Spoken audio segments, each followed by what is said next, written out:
Welcome, everyone. Today we're exploring an absolutely beautiful, deeply restorative book. Teri Arlana Jackson's Before Fear Called It Evil. This isn't just your standard history explainer. It is literally an invitation to heal.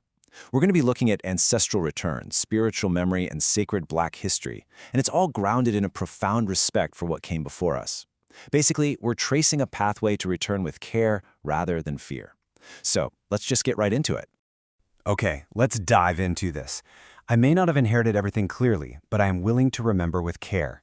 Man, this quote from the author really just captures the whole spirit of this journey.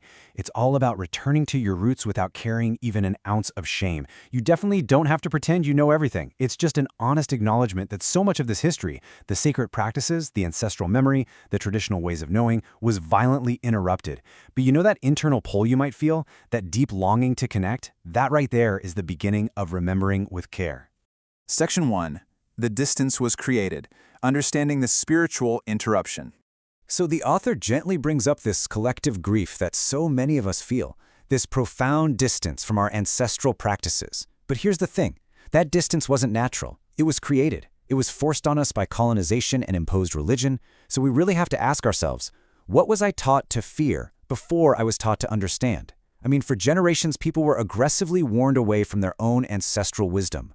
Words like ancestors, libations, root work, altars, or even just our dreams, they were branded as dangerous, dark, or twisted into these demonic caricatures. Basically, we were handed fear way before we were ever given our actual history. And honestly, just recognizing that programming, it's the very first step toward a massive emotional release. Which leads us to a really validating truth. I did not create the distance, but I can participate in the return. If you've been feeling disconnected from your roots, I need you to know it is absolutely not your fault. The systems that deliberately pushed sacred memory underground, they did that.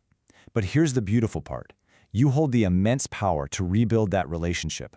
You can actively participate in the return, entirely on your own terms. Section 2. Remembering without pretending, moving from fear to wisdom. And this brilliantly illustrates such a crucial point. Reclaiming your roots absolutely does not mean you have to fake knowledge or just grab every single spiritual tool you come across. It's actually about being an honest beginner.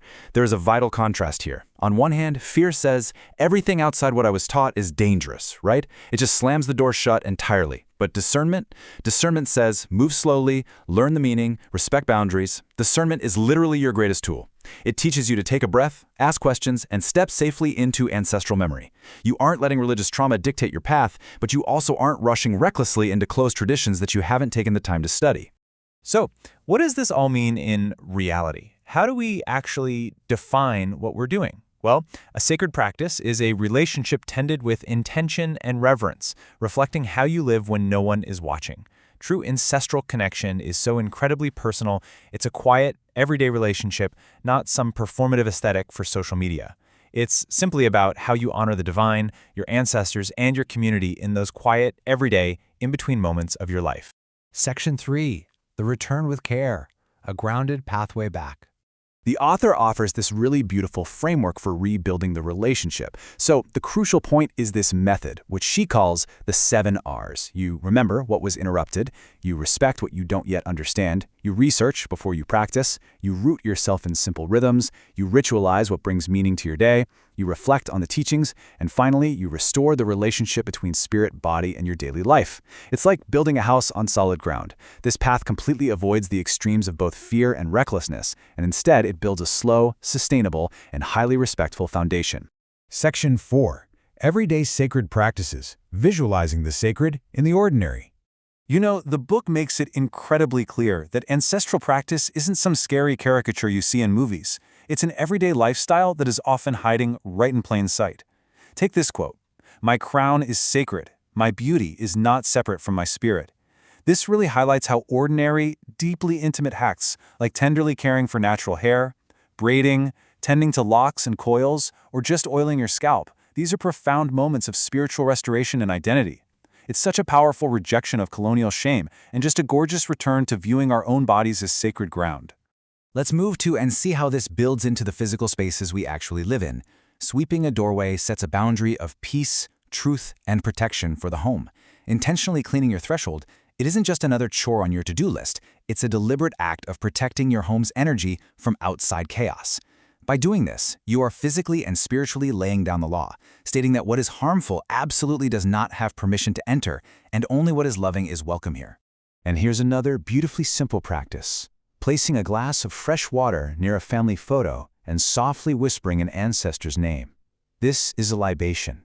It's a humble, deeply sincere way of acknowledging a continuing relationship and remembering your ancestors with profound love and respect.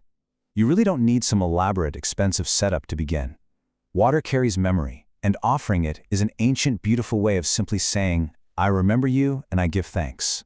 Section 5. A livable return. Making remembrance a lifestyle.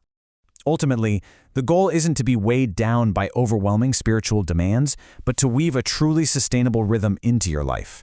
The author says, if I honor my ancestors, then I must consider what kind of ancestor I am becoming. Wow. Now, what's really interesting about this idea is the beautiful responsibility it gives us. We aren't just looking backward, right? We are actively doing the work to heal our family lines today so we don't pass down trauma, shame, or fear to the future generations. Let this declaration really sink into your spirit for a moment. I am returning without letting fear rule me. I will not let fear be the final keeper of my ancestral memory. This is just an inspiring crescendo to our journey today. You have the absolute right to step away from the fear you were taught. You have the right to embrace your spiritual inheritance with immense care, wisdom, and deep reverence. To wrap up this explainer, I really urge you, do not let fear have the final word in your life. To deepen this restorative journey, definitely pick up a copy of Before Fear Called It Evil and visit the Crown Standard to learn more. As you go about the rest of your day today, I want to leave you with one final provocative thought. If you strip away all the fear you are handed by others, what ancestral wisdom is already whispering inside you, just waiting to be remembered?